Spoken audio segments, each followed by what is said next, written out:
welcome back everybody to the channel. In this video, as you can see from the thumbnail, we'll be changing my 80 series alternator.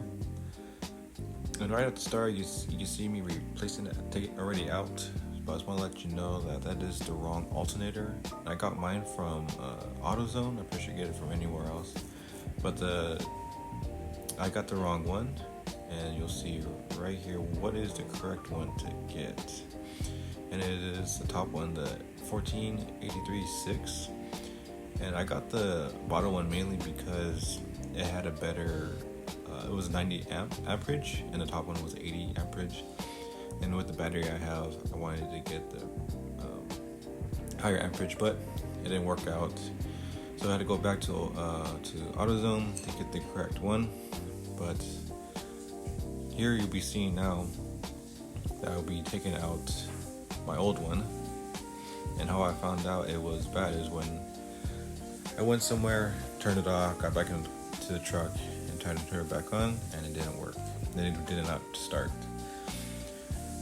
So after finding the correct one, or figuring out what was the problem, I had to do it pretty quickly because I was heading out to Big Sur, and you'll see that in a later video. So I had to get this ready before that, obviously.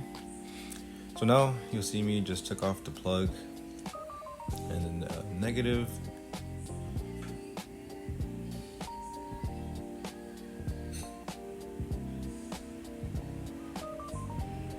Get that out of the way. And now the next thing is to replace or take out the arm that connects the AC compressor to the alternator.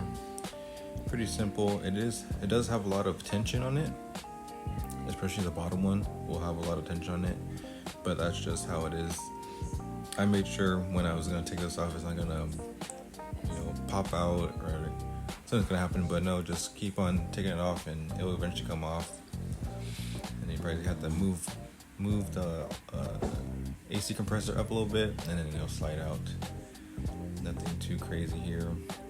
Just take your time, no need to rush.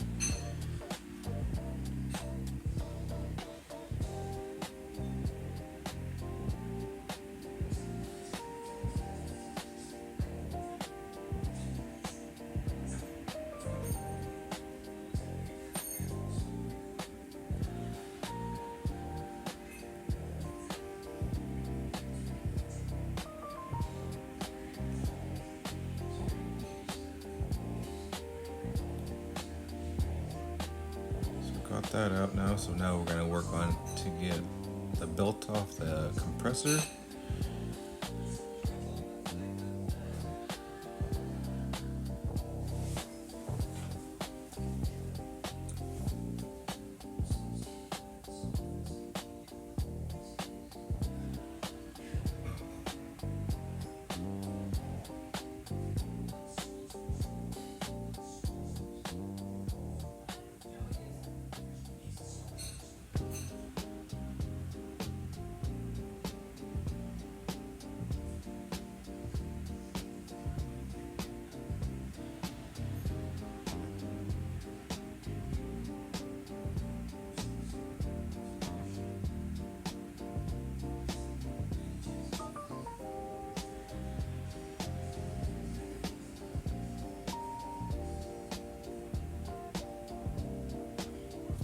So how I was able to get the belt off here would make more sense was to take the bolt out from the top that attaches it to the engine or to the mount it's holding on to, and it was able to break free.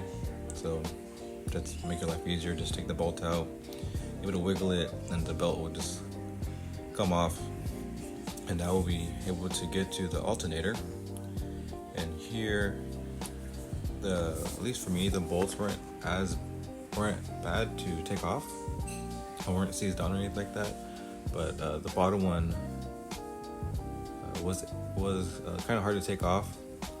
And the screw you see me taking off right now, you don't really need to take it off just yet. You can just focus on those ones right there. Top one wasn't that bad to take off, but I would recommend to get these bolts penetration grease on it for it to make your life a little easier, or for the bolt won't break off. But my bolts were pretty easy to take off. But you'll see right now that I had to get a breaker bar to get the bottom one off.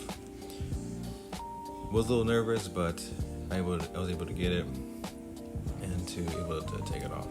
So just be careful if your bolts are a little hard to take off. Don't want to break them.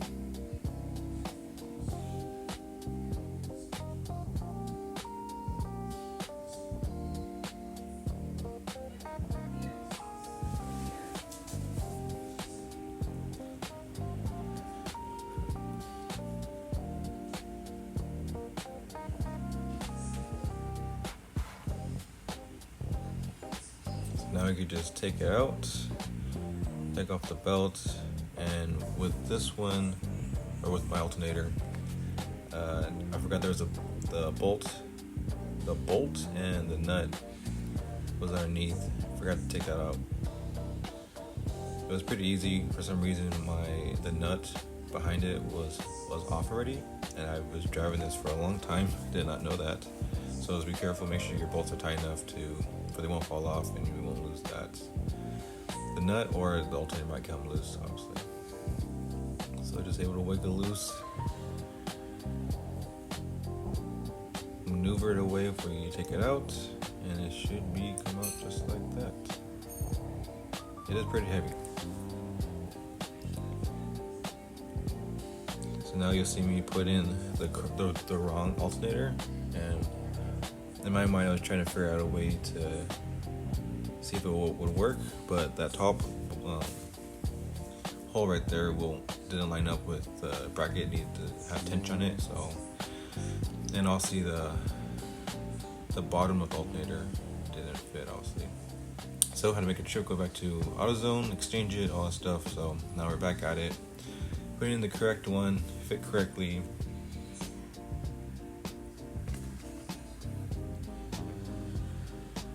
And now we're gonna reinstall the top bracket.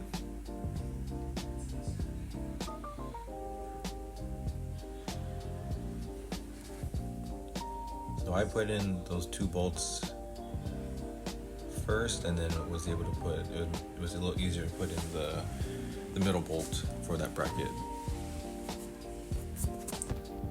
I got the breaker bar just to make sure it's all tight, not too tight. They wanted to break it, just enough for it could hold or give me good leverage on it. And there you go, it's all nice and neat. The belt's on.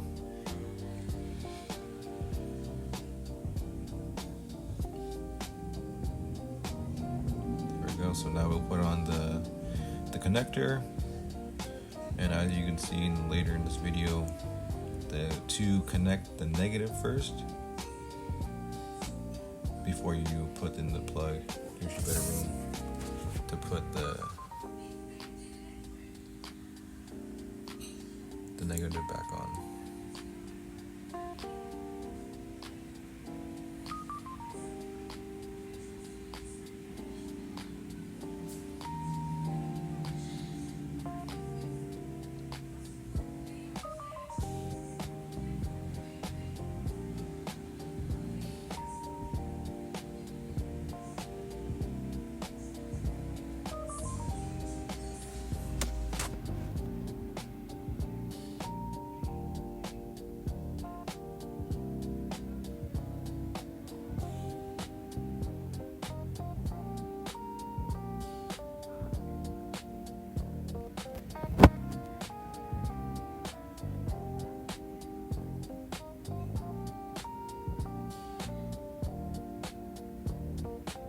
Once you put that negative back on, tighten it down, plug it back in, and then now you're able to put the air compressor back in, or the AC compressor back in. And then once you do that, and you line up all the belts, you have to figure out kind of, and also put it on that bracket for the compressor as well. So thanks for watching, and catch you in the next one.